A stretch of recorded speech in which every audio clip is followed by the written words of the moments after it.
Brian, Sam, Fox Sports, ScarletReport.com. 28-10 Rutgers win against Eastern Michigan. Sam, I thought it was an easy win, not as easy as it should have been, and for a variety of reasons, and let's just get right to it. They're missing 4 key players. By the time the halfway mark of the first quarter got there, they're missing Jeremy Deering at safety. There was no Jamal Morrell at strong side linebacker. In the middle of their offense, Dallas Hendrickson starting at center, and Chase Dodds playing quarterback because Gary Nova got knocked out on the first, after the first drive of the game. What do you think of it? I mean, it wasn't easy. I never thought the game was in jeopardy, but was it as bad as it looked offensively? I think it was, to be honest. Now, Paul James had a great game. He was close to 200 yards. He had 3 touchdowns, and Rutgers is clearly having no issue running the ball against some of the lesser defenses that they'll be facing this year. But I get that Chase Dodd is rusty, and he hasn't really seen first-team action in a while. But man, that wasn't pretty. Those first couple drives where he came in, it looked a lot like 2010, and that is a concern, especially if Gary Nova's out for a long period of time, which we don't know yet. Right. Well, and I look at it this way: whether he's available for Arkansas, we'll find out. I mean, there's no secret to, we put on the boards. The word was coming out that it was a concussion. We'll wait and see.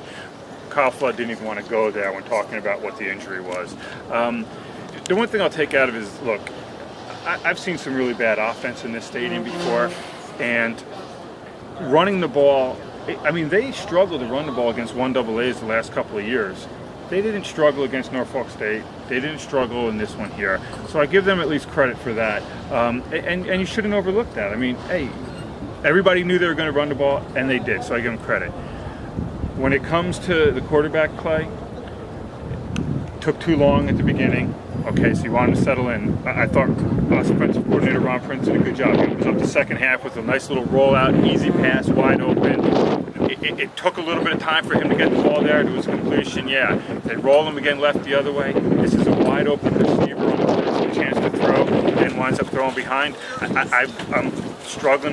This passing game, if Nova can't play, they're going to have to figure out something on how to move the ball through the air. If Gary Nova can't play, and you know what, at this point I'm going to guess he can't. We really don't know, and we won't know. I guarantee you we won't know until kickoff. But if he can't go, then Ron Prince just needs to change what Rutgers is going to do offensively, because Chase Dodd, what we saw today, there's a lot that Chase Dodd can do, but he can't do what Gary Nova does in this offense, and we saw a lot of that with him. Yeah, and I don't mean it to be harsh on Chase, because I know he hasn't played in a while, right. But we've heard for a year and a half, why doesn't he play? Hey, what we saw in the game is a lot of what you see in practices and in training camp and in spring practice. Just, not the timing's just not there. And I get he hasn't played in a while, but that's the job as a backup. Dallas Hendrickson has never played a meaningful snap at Rutgers until today. And then all of a sudden, he had a nice game. Yeah, he got pushed back a little bit, but he knew his assignments. He did that stuff. So that's the job of a backup. I look at it this way, though, in looking at the offensive situation. If he can't play against Arkansas, yeah, it's a non-conference game. You need to get him ready for the AAC, whatever it is. And you have Arkansas, then you have a bye week, then you kind of get ready for conference play. So there is time to get him ready for that.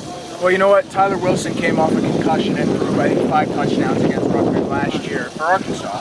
So you never know, and we're certainly not writing Gary Nova off yet or saying for sure that it is a concussion. But last thing we need to talk about is this Rutgers defense today. I get that they were missing guys and messing around a little bit, but you give up 335 passing yards to the Eastern Michigan quarterback, Tyler Benz. That's a little bit of a question mark. It's a concern to me, but we talked about it off camera. I'm not really concerned about it because they almost used it to get rid of they couldn't run the ball. Rutgers was playing a little soft. They didn't want to get beat over the top. You had some new guys in there. You really missed Jamal Morrell and what he can do covering the linebacker. They had some trouble just in tight spaces. I think, to me, that's stuff that you can kind of clean up a little bit. They're not happy with it. When it got into the red zone, Eastern Michigan didn't get a sniff except for a trick play down there, which it looked like there was a block in the back that set it up anyway. To me, it's not a huge concern as maybe it is to you. We'll find out that I'm right next week. I don't know.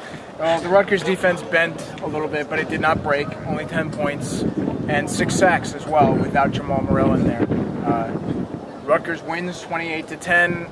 Obviously, the Gary Nova injury is the story of this game, with the exception of Eric LeGrand's moment. But we'll have all the updates we can going into Arkansas about Gary Nova, and it's probably going to be a while before we know for sure about how Gary Nova's doing. And I'll just sum it up like this: stunning that there'd be a quarterback question lingering. Yeah, come on.